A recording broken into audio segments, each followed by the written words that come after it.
কাশ্মীরে পর্যটকদের উপর জঙ্গি হামলার ঘটনার প্রতিবাদে রায়গঞ্জে মোমবাতি হাতে মৌন মিছিল করল কংগ্রেস। বুধবার সন্ধ্যায় কংগ্রেসের জেলা কার্যালয় থেকে মিছিল শুরু হয়ে এনএস রোডে অবস্থিত নেতাজি মূর্তির পাদদেশে এসে মিছিল শেষ হয়।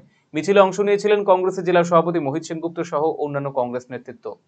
এদিন মিছিল শেষে কংগ্রেসের জেলা সভাপতি মোহিত সেনগুপ্ত বলেন, জাতীয় নিরাপত্তা ব্যবস্থা ঠিক না থাকায় এই ধরনের জঙ্গি হামলা ঘটেছে। এই ঘটনায় কেন্দ্রীয় সরকারের সমালোচনায় সরব হয়েছেন মোহিত বাবু।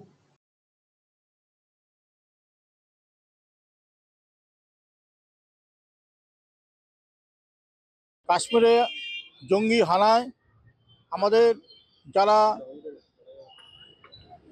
ঘুরতে গিয়েছিল পর্যটক বলে, তাদেরকে আক্রমণের ফলে 30 জনের উপরে প্রাণ হারিয়েছে। তারই বিরুদ্ধে অল ইন্ডিয়া কংগ্রেস কমিটি সারা ভারতবর্ষে আজকে সন্ধ্যাবেলায় মোমবাতি মিছিল নিয়ে মিছিল ডাক দিয়েছিলেন।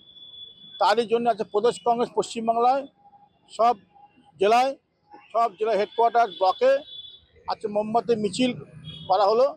তার সাথে আমাদের রায়গঞ্জও আমাদের জেলা হেডকোয়ার্টারে করা হলো।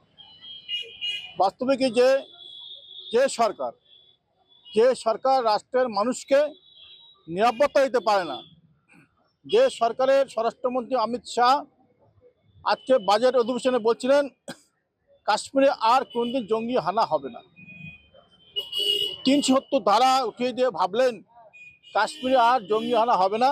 কিন্তু আজকে কাশ্মীরে সব সময় আজকে জঙ্গিদের অনুপ্রবেশ আছে অব্যাহত।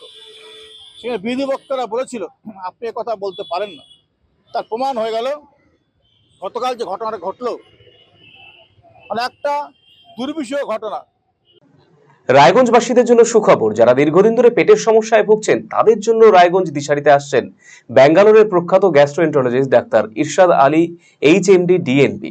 এখন থেকে প্রতি মাসে নির্দিষ্ট দিনে ডাক্তারবাবুকে দেখাতে আজই যোগাযোগ করুন দিশারি হেলথ কেয়ার উকিলপাড়া রায়গঞ্জ শাখায়।